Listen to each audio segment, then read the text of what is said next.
ഹേ മാധവ പീതാംബരാ ഞാൻ നിന്നെ ഓർക്കുന്നിതാ. ഹേ മാധവ മധുമാസ ചന്ദ്ര നോവും ഹൃദയം അറിയുന്നില്ലേ. വേനൽ കനവിൽ പെയ്യുന്നില്ലേ. ഹേ മാധവ മധുമാസ ചന്ദ്ര നോവും ഹൃദയം അറിയുന്നില്ലേ.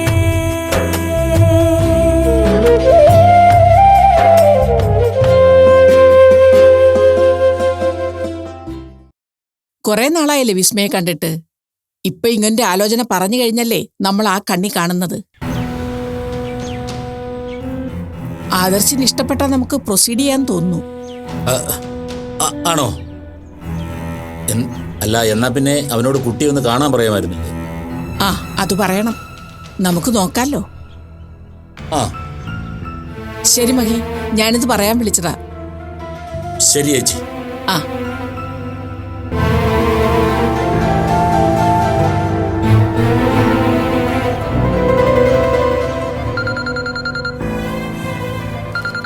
അമ്മേ, ദേ ഫോൺ ബെല്ലടിക്കുന്നു.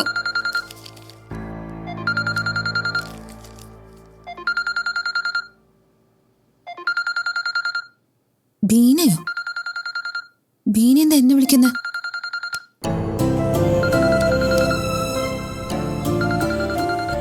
അമ്മ എന്താ കോൾ എടുക്കാതെ ആലോചിച്ച് നിൽക്കുന്നേ? ബീനയെ വിളിക്കുന്നത് ഇങ്ങനൊരു വിളി ഇല്ലാത്തതല്ലേ? അമ്മ കോൾ അറ്റൻഡ് ചെയ്ത് നോക്ക്. എന്തെങ്കിലും കാര്യം ഉണ്ടായിട്ടായിരിക്കില്ലേ വിളിക്കുന്ന. എടുക്കല്ലേ? ആ എടുക്ക്, അല്ലെങ്കിൽ ഫോൺ കട്ടാവും. ഹലോ ഹലോ ധന്യേ, ഞാനാ ബീനയാ. ആ മനസ്സിലായി. എന്തൊക്കെയുണ്ട് വിശേഷം? അവിടെ എല്ലാവർക്കും സുഖമല്ലേ? സുഖം. അവിടെയോ? ആ, ഇവിടെ എല്ലാവരും സുഖമായിട്ടിരിക്കുന്നു. കഴിഞ്ഞ ദിവസം വിദ്യമോള് വന്നപ്പോ ഞാൻ ഫോൺ നമ്പർ വാങ്ങാൻ മറന്നുപോയി. ആണോ? അവള് പറഞ്ഞിരുന്നു അവിടെ കേറിയെന്നും മീരെ കാണാൻ പറ്റില്ലെന്നും പറഞ്ഞു. മീര ജോലിക്ക് പോകുന്നതുകൊണ്ട് ആ സമയത്തൊന്നും ഇവിടെ ഉണ്ടാവില്ലല്ലോ. ആകെ ഞായറാഴ്ച മാത്രമേ അവക്ക് അവധിയുള്ളൂ. എന്നാലും ദേവാ ഗ്രൂപ്പിലല്ലേ ജോലി കിട്ടിയിരിക്കുന്നത്. അതൊരു വലിയ കാര്യമല്ലേ? അതെ അതെ. പിന്നെ വിദ്യമോള് വീട്ടിലുണ്ടോ? ആ ഉണ്ടല്ലോ. മോള് മിടിക്കുക കേട്ടോ. പഠിത്തം കഴിഞ്ഞാ ഇനി ഡോക്ടറാ അല്ലേ? അതെ, റിസർച്ച് അല്ലേ. അതൊക്കെ ഇനി എന്ന് കഴിയുമെന്ന് ആർക്കറിയാം. ആ അതും ശരിയാ. എന്നാലും വിദ്യ മിടുക്കിയായതുകൊണ്ട് അതൊക്കെ പെട്ടെന്ന് തീർക്കുമെന്നേ. മോൾ അവിടെ ഉണ്ടെങ്കി ഫോണൊന്ന് വിദ്യക്ക് കൊടുക്കാവോ?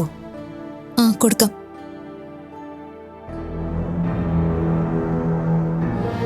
വിദ്യ, ദാ മീനയ്ക്ക് നിന്നോട് സംസാരിക്കണമെന്ന്.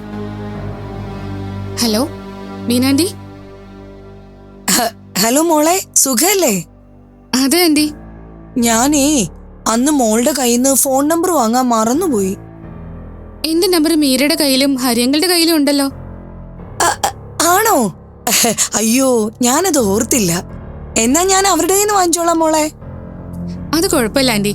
ഞാൻ എന്റെ നമ്പറിൽ നിന്ന് ആന്റിക്ക് ഒരു മെസ്സേജ് അയക്കാം. ആ ശരി മോളെ. അതപ്പോ എനിക്ക് എളുപ്പമാവുകയും ചെയ്യും. ആന്റി എന്റെ നമ്പർ വാങ്ങാൻ വേണ്ടി വിളിച്ചതായിരുന്നോ? സത്യം പറഞ്ഞ അതെ.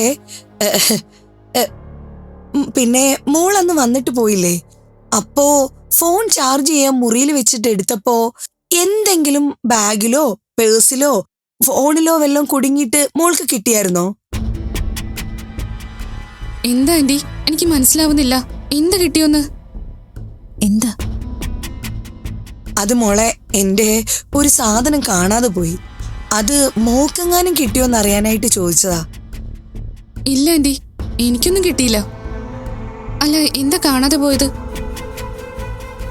അത് പിന്നെ ഞാൻ ഇവിടെയെല്ലാം നോക്കി മോളെ, എങ്ങും കണ്ടില്ല. അതുകൊണ്ട് ഞാൻ ചോദിച്ചെന്നേ ഉള്ളൂ. മോളത് കാര്യാക്കണ്ട, വിട്ടേക്ക്. അതല്ല ആന്റി, എന്താ കാണാതെ പോയതെന്ന് പറഞ്ഞില്ലല്ലോ. മോൾക്കൊന്നും കിട്ടിയില്ലെന്നല്ലേ പറഞ്ഞത്? പിന്നിനി എന്താന്നറിഞ്ഞിട്ട് എന്താ കാര്യം? അത് വിട്ടേക്ക്. പിന്നെ അതേ മോളെ, ഞാനിങ്ങനെ ചോദിച്ചു എന്ന് ധന്യോടൊന്നും പറയണ്ട കേട്ടോ. വെറുതെ എന്തിനാ കുടുംബങ്ങൾ തമ്മിൽ പ്രശ്നങ്ങൾ ഉണ്ടാക്കുന്നത്? എന്നാ ശരി മോളെ. ആ ഹലോ ആന്റി, ഹലോ.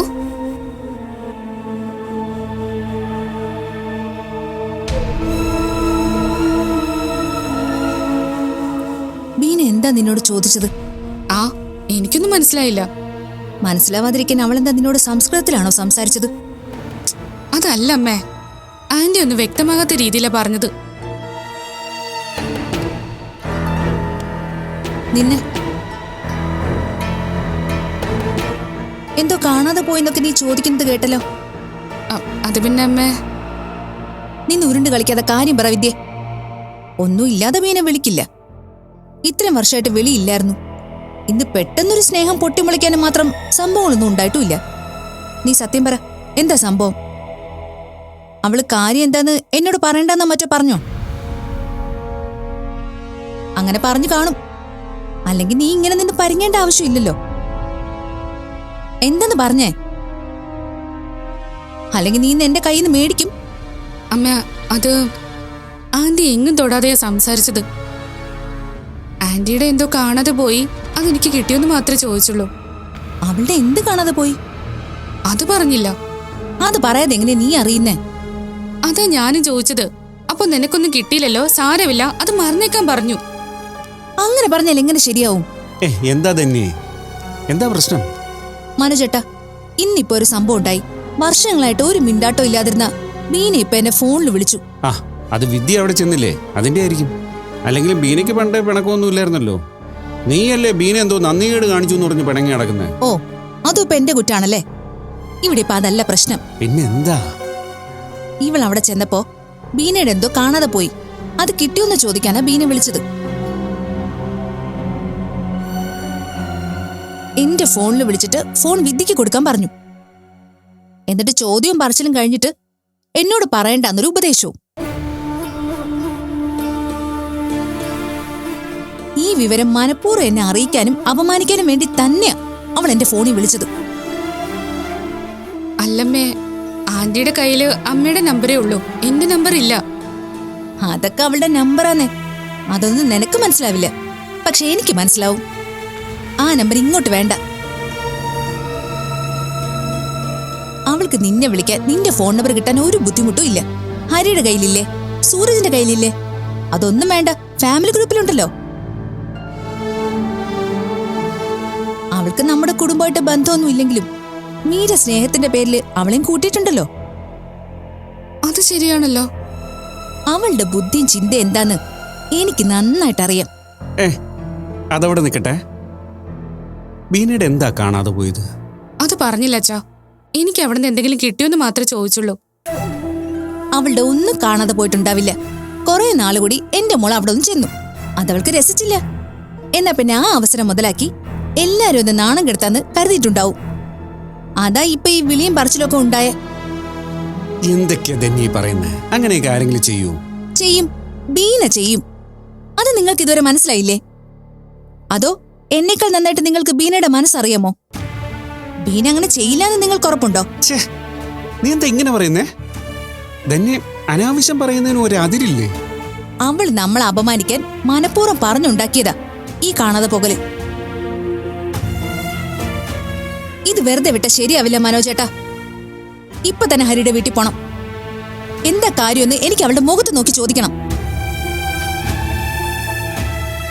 എന്റെ മോളൊരു ബന്ധു വീട്ടിൽ പോയിന്ന് വെച്ച് ഇത്ര അപമാനം സഹിക്കേണ്ട കാര്യമൊന്നുമില്ല. നീ ബഹളം വെക്കാതെ. എന്താ സംഭവിച്ചത് ഞാനും തിരക്കട്ടെ. ഇനി എന്ത് തിരക്കാനാ? ആരോട് ചോദിക്കാനാ? ഒരു കോള് വന്നെന്ന് കരുതി എടുത്തിയാടി വഴക്കുണ്ടാക്കാനൊന്നും പോണ്ട. എന്തായാലും ഞാനൊന്നും തിരക്കാം. എന്നിട്ട് എന്താ വേണ്ടെന്ന് വെച്ച് ചെയ്യാം. മോളൊന്നും വന്നേ, എനിക്കൊരു കാര്യം ചോദിക്കാനുണ്ട്.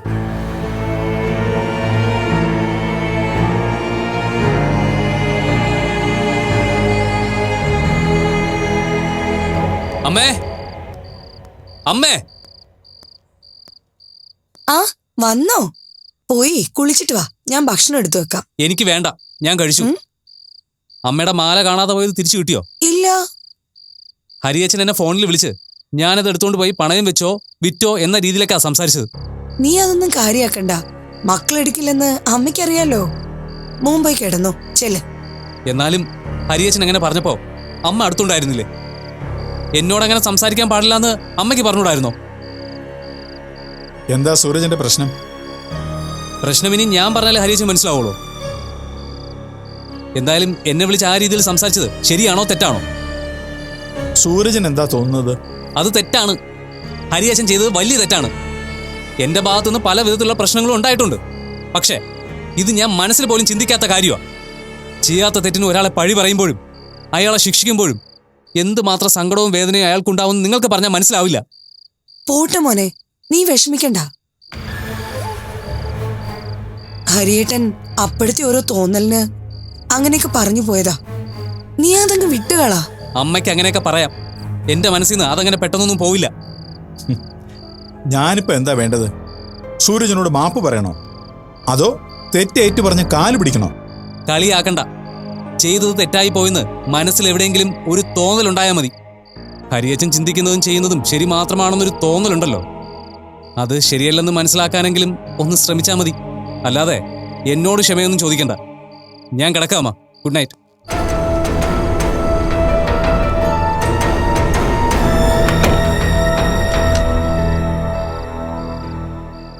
അവന് നല്ല സങ്കടമുണ്ട്. അവൻ ഇത്ര ഇമോഷണൽ ആയിട്ട് സംസാരിക്കുന്നത് ഞാൻ ഇതുവരെ കണ്ടിട്ടില്ല.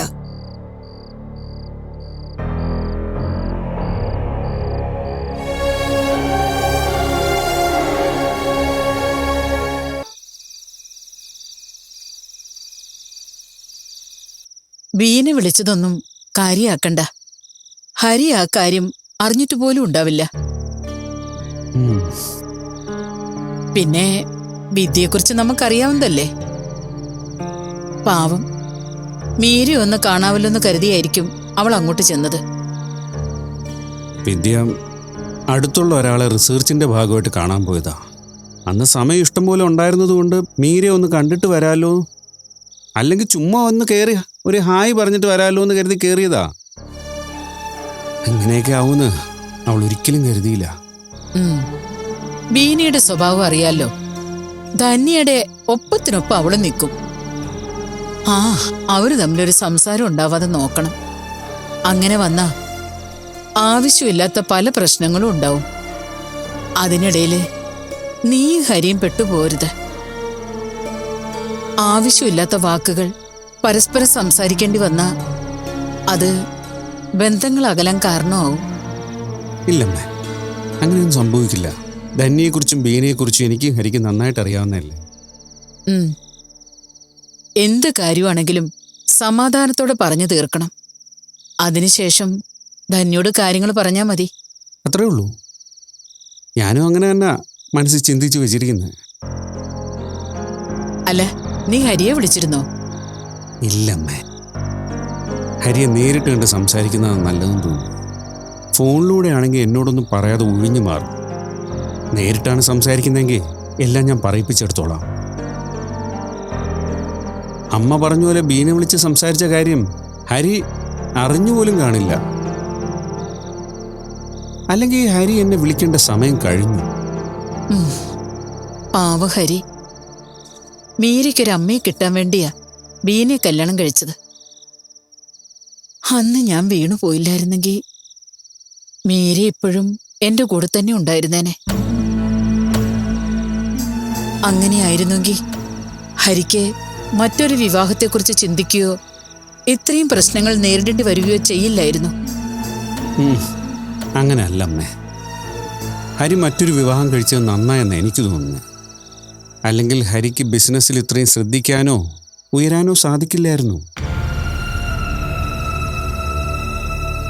മീരെ ശ്രദ്ധിക്കുന്ന കാര്യത്തിൽ ബീനയ്ക്കല്പം വൈമുഖ്യം ഉണ്ടായിരുന്നെങ്കിലും വീട് ശ്രദ്ധിക്കുന്ന കാര്യത്തിൽ ബീനെ നമുക്ക് ആർക്കും കുറ്റം പറയാൻ പറ്റില്ല. അത് ശരിയാ പറഞ്ഞത്. ഒരു വീട് ഭംഗിയായിട്ട് നോക്കാന്ന് പറയുന്നത് നിസ്സാര കാര്യമല്ല. അതവള് നന്നായി ചെയ്തിരുന്നു. പിന്നെ കുറ്റങ്ങളും കുറവുകളും ഇല്ലാത്ത മനുഷ്യരില്ലല്ലോ അമ്മേ. ഓരോരുത്തർക്കും ഓരോ സ്വഭാവമില്ലേ. അത്തരം പ്രശ്നങ്ങൾ ബീനയ്ക്കും ഉണ്ട്. അതറിയാവുന്നതുകൊണ്ടാ തർക്കങ്ങൾ ഒഴിവാക്കണമെന്ന് ഞാൻ പറഞ്ഞത്. രണ്ടുപേര് തമ്മിൽ തർക്കിക്കുമ്പോൾ ഒരാൾ ജയിച്ചെന്ന് സ്വയം ബോധിപ്പിക്കാനുള്ള ശ്രമമാണ് ആദ്യം നടക്കുക. ആ സമയത്ത് പല വാദമുഖങ്ങളും നിരത്തും. ഒടുവിൽ ജയിച്ചെന്ന് സ്വയം തീരുമാനിക്കും. പക്ഷേ അതുകൊണ്ട് നഷ്ടപ്പെടുന്നത് ഒരു സ്നേഹബന്ധമായിരിക്കും. അതൊരിക്കലും നമ്മൾ ആരും തിരിച്ചറിയില്ല. ഒരു ബന്ധം നഷ്ടപ്പെടാതെ നിലനിർത്തുന്നതും സ്നേഹം കൊണ്ട് ഒരു മനസ്സിനെ നേടുന്നതുമാണ് യഥാർത്ഥ ജയം. അല്ലാതെ തർക്കിച്ച് നമ്മുടെ വാദമുഖങ്ങൾ മറ്റൊരാളെ അടിച്ചേൽപ്പിച്ച് സ്വയം വിജയിച്ചു എന്ന് അഭിമാനിക്കുന്നതിൽ ഒരർത്ഥവുമില്ല. ഇതൊക്കെ ഇവിടെ ഇരുന്ന് നമുക്ക് പറയാം. ഇവിടെ സംസാരം തുടങ്ങിയാൽ പിന്നെ ഒരാൾക്ക് മറ്റൊരാളെ ജയിച്ച് സ്വന്തം ഈഗോയെ സന്തോഷിപ്പിക്കുന്നതിൽ കവിഞ്ഞ് മറ്റൊന്നും നേടാനില്ലെന്ന വിചാരമാ. അത് ബോധപൂർവമോ അല്ലാതെയും സംഭവിക്കുന്നതാ. അതെ, അതുകൊണ്ടാണ് ഞാൻ ബീനയും തന്നെയും തമ്മിൽ സംസാരിക്കാൻ അവസരം ഉണ്ടാവരുതെന്ന് പറഞ്ഞത്. അവര് നിലമറന്നും പരിസരം മറന്നും തർക്കവും വഴക്കുമായ അതൊടുവിൽ എവിടെ ചെന്ന് അവസാനിക്കുന്ന അറിയാൻ പറ്റില്ല. അത് ഞാൻ ശ്രദ്ധിച്ചോളാം അമ്മേ. അമ്മ പേടിക്കണ്ട, ഒരു കുഴപ്പവും ഉണ്ടാകത്തില്ല.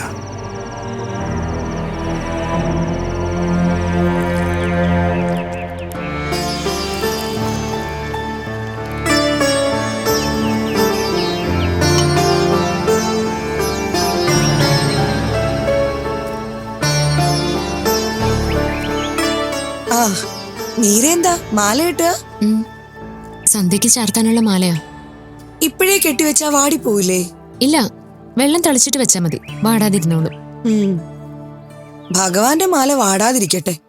എന്റെ മാല എവിടെ പോയെന്ന് ഒരു പിടിയില്ല. അച്ഛൻ വിളിച്ചപ്പോ മാലയുടെ കാര്യം പറഞ്ഞായിരുന്നു. അത് ഇന്നലെ നമ്മൾ മൊത്തം നോക്കിയതാണല്ലോ. എനിക്ക് തോന്നുന്നത് നമ്മൾ ശ്രദ്ധിക്കാത്ത എവിടെയോ അത് കിടപ്പുണ്ടെന്നോ. അതെ, ഈ വീട്ടിലെ എല്ലാ മുക്കുമൂലയും ഞാൻ അരിച്ചു പെറുക്കി. ഇനി മോളുടെ മുറി മാത്രമേ ബാക്കിയുള്ളൂ. എന്റെ മുറിയിലോ? ആ, അവിടെ ആരും കൊണ്ട് വെക്കാനാ? എടുത്തവര് അവിടെ കൊണ്ടുവയ്ക്കില്ലെന്ന് എന്താ ഉറപ്പ്? ബീനാമയ്ക്ക് അങ്ങനെ തോന്നുന്നുണ്ടെങ്കിൽ ആ മുറി നോക്കിക്കോ. ഞാൻ ആ മുറി പരിശോധിക്കുന്നതിനെക്കാട്ടിലും നല്ലത് അതെവിടെയാ ഇരിക്കുന്നതെന്ന് അറിയാവുന്നവർ അതിങ്ങെടുത്തു തരുന്നതല്ലേ. അതിനും ആർക്കറിയാവുന്നേ അതെവിടെയാ ഇരിക്കുന്നെന്ന്? നിനക്കറിയാലോ അതെവിടെയാ ഇരിക്കുന്നതെന്ന്. എനിക്കോ? അതെ. ഞാൻ എങ്ങനെ അറിയാനാ ബീനാമ്മേ? എനിക്കറിയായിരുന്നെങ്കിൽ ഞാനത് എപ്പോഴും എടുത്തു തന്നേനെ. മീരെ, ആ മാല ഈ വീട്ടിൽ നിന്ന് നീ അല്ലാതെ മറ്റാരും അത് എടുക്കില്ല.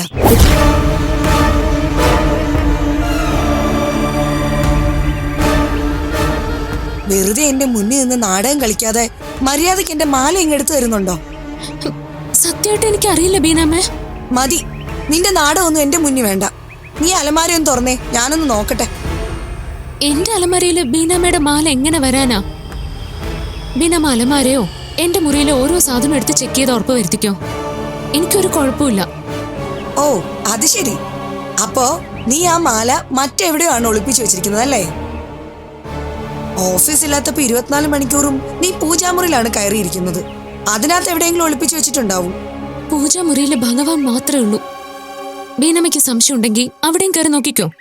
പക്ഷെ ഭഗവാന്റെ വിഗ്രഹം ഇളക്കി നോക്കരുത്. അതെന്താ ഇളക്കി നോക്കിയാല്? ഇത്രയും വർഷങ്ങളായി അത് അവിടെ നിന്ന് അനക്കിയിട്ടില്ല. ഞാൻ മറ്റൊരു വീട്ടിലേക്ക് പോയ ആ സമയത്ത് മാത്രമേ അത് എടുക്കാവൂന്നാ മുത്തശ്ശി എന്നോട് പറഞ്ഞിരിക്കുന്നത്. അല്ലാതെ വിഗ്രഹം എടുക്കുന്നവർക്ക് എന്തെങ്കിലും ദോഷം വരാനുള്ള സാധ്യതയുണ്ട്. കൊള്ളാം. ഞാൻ വിഗ്രഹത്തെ തൊട്ടാലോ അതെടുത്താലോ എനിക്ക് എന്തെങ്കിലും പറ്റുമെന്നും പറഞ്ഞ് നീ എന്നെ ഭീഷണിപ്പെടുത്തുക അല്ലേ മീരെ? അപ്പോ അതിന്റെ അടിയിൽ തന്നെ നീ മാല ഒളിപ്പിച്ചിട്ടുണ്ടാവും. ഇനി നീ തന്നെ വന്ന് അതെടുത്ത് എന്നെ കാണിക്കണം. അല്ലാതെ ഞാൻ അതിൽ തൊടാനോ ദോഷം വാങ്ങിച്ചു വെക്കാനോ പോകുന്നില്ല. ഇല്ല ബീനാമ്മേ, ആവശ്യമില്ലാതെ വിഗ്രഹം എടുക്കരുതെന്നാ മുത്തശ്ശി പറഞ്ഞിരിക്കുന്നത്. ഞാനത് എടുക്കില്ല. ഓഹോ, അപ്പോ ഞാനത് എടുത്ത് അതിന്റെ ദോഷം വാങ്ങിക്കുന്നതും ശാപം വാങ്ങി വെക്കുന്നതും നിനക്ക് കാണണം അല്ലേ? അയ്യോ, ഞാൻ ബീനാമ്മയുടെ മാല എടുത്തിട്ടില്ല. പിന്നെ എന്തിനാ ഞാനത് ഒളിപ്പിച്ചു വെക്കുന്നേ? വിഗ്രഹത്തിനടിയിൽ മാല ഇല്ലെന്ന് എനിക്ക് ഉറപ്പുണ്ട്. എന്താ ഇവിടെ? ഒന്നുമില്ല. വിഗ്രഹത്തിന്റെ കാര്യം എന്താ പറഞ്ഞത്? അതിൽ മാലയില്ലെന്ന് മീര പറയുന്നത് ഞാൻ കേട്ടല്ലോ. ബീന മീരയെ ചോദ്യം ചെയ്യുകയാണോ? ഹരിയേട്ടൻ ഇതിൽ ഇടപെടണ്ട. എന്റെ മാല മീര എടുത്തോന്ന് എനിക്കൊരു സംശയമുണ്ട്.